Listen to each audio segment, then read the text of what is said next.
ক্ষীরসাই পায়েস। আজকে আপনাদেরকে ক্ষীরসাই পায়েস তৈরি করে রেসিপি শেয়ার করব। এই পায়েস কাউকে যদি 1 চামচ খাওয়ানো যায় সে কিন্তু একদম আপনার বশে চলে আসবে। এমন মজার পায়েস তৈরি করব, ঈদে কিন্তু এই পায়েসটা তৈরি করে আপনার টেবিলে যদি রাখেন, টেবিলের সৌন্দর্য তো বাড়বেই বাড়বে, সবার নজর কিন্তু এই পায়েসের দিকেই থাকবে। খাবার কখন শেষ হবে আর পায়েস কখন খাবো। বাজার থেকে আনহেলদি সেমাই কিনে না এনে এভাবে কিন্তু পায়েসটা তৈরি করে খেতে পারেন। আজকের পায়েস রেসিপিটা কিন্তু অনেক বেশি মজার। এটা একটা ক্ষীরসাই পায়েস রেসিপি। গরুর দুধ দিয়ে অথবা বাজারে কেনা প্যাকেট দুধ দিয়েও কিন্তু এই পায়েস তৈরি করতে পারবেন। আর গুঁড়া দুধ দিয়ে যদি তৈরি করেন, কিভাবে করবেন সেই প্রসেসটাও বলে দিচ্ছি।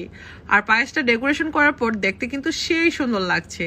3 লিটার দুধের জন্য আমার লাগবে 3 মুঠো পোলার চাউল, আর আমি এখানে 3 লিটার দুধ জাল করে নিচ্ছি।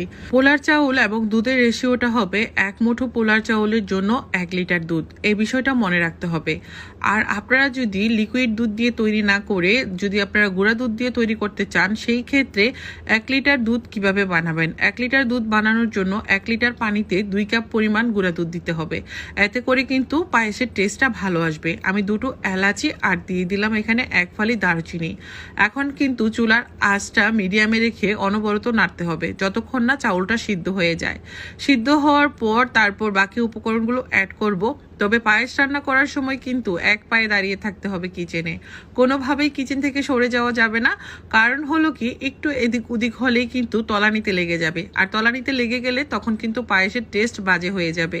এই বিষয়টা খেয়াল রাখতে হবে। আর পায়েসের উপরে এরকম মোটা সর পড়তে দেওয়া যাবে না, তাহলে কিন্তু সব স্বাদ ওই সরের উপর চলে আসবে। এই বিষয়টাও খেয়াল রাখতে হবে। একটু পরপর চতুর্কোণাটা মেরে এভাবে করে নাড়াচাড়া করে দিতে হবে। এখনও কিন্তু আমি কোনো প্রকার মিষ্টি এখানে অ্যাড করে নেই। আজকে আমি চিনি অ্যাড করব। আর এখানে আমি 3 লিটার দুধের জন্য 1.5 কাপ পরিমাণ চিনি নিয়েছিলাম, তো আমি পুরোটা দেই নাই। 1/2 কাপ পরিমাণ চিনি আর 1/2 কাপ পরিমাণ দিয়ে দিলাম কনডেন্স মিল্ক। কনডেন্স মিল্কটা যদি না দিতে চান সেই ক্ষেত্রে আপনি 1.5 কাপ চিনি এখানে অ্যাড করতে পারেন, তবে মিষ্টির পরিমাণটা স্বাদ অনুযায়ী অ্যাড করবেন। এখানে কিন্তু আমি 1/2 কাপ পরিমাণ গুঁড়া দুধ অ্যাড করেছি। এতে করে পায়েসটা অনেক বেশি টেস্টি হবে। আশা করছি আজকের পায়েসের রেসিপি আপনাদের ভালো লাগবে। যদি ভালো লাগে, ঈদের মধ্যে এই মজাদার ক্ষীরসাই পায়েসটা তৈরি করবেন। দেখবেন সবাই কিন্তু আঙুল চেটে পুটে খাবে, এত বেশি মজার হয়। আসলে কি, এখন তো বাজারে স্বাস্থ্যকর লাচ্ছা সেমাই পাওয়াই যায় না। যদি আপনারা কেউ লাচ্ছা সেমাই নিতে চান, নিচে কমেন্ট করে জানাবেন। আমি কিন্তু নিজের হাতে তৈরি করে লাচ্ছা সেমাইটাও সেল করছি।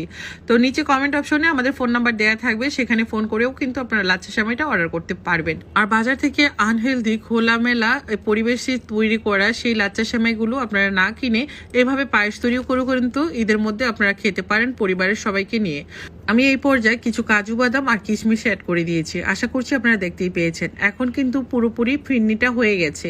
এটাকে ফিরনি অথবা পায়েস বলা যেতে পারে। আর এটা একদমই একটা ক্ষীরসাই পায়েস। এইভাবে যদি আপনারা পায়েসটা তৈরি করেন, দেখবেন নিজে খেয়ে অবাক হয়ে যাবেন এটা কত বেশি মজার হয়।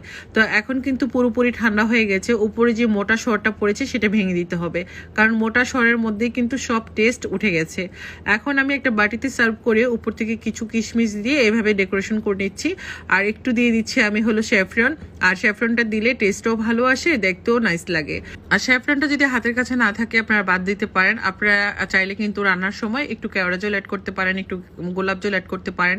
আমি যেহেতু আজকে স্যাফরন অ্যাড করবো ভেবেছিলাম, তাই কিন্তু কেওড়া জল গোলাপ জল কোনোটাই অ্যাড করি নাই, কারণ স্যাফরনের ফ্লেভারটা এমনিই স্ট্রং। আর দুধের মধ্যে যে একটা ফ্লেভার আছে সেটাই কিন্তু আমার বেশি ভালো লাগে। দুধের যে নিজস্ব একটা ফ্লেভার সেটা কিন্তু অটুট থাকে। যদি কেওড়া জল দেওয়া হয় তাহলে মনে হয় যে সেই দুধের স্মেলটা হারিয়ে যায়।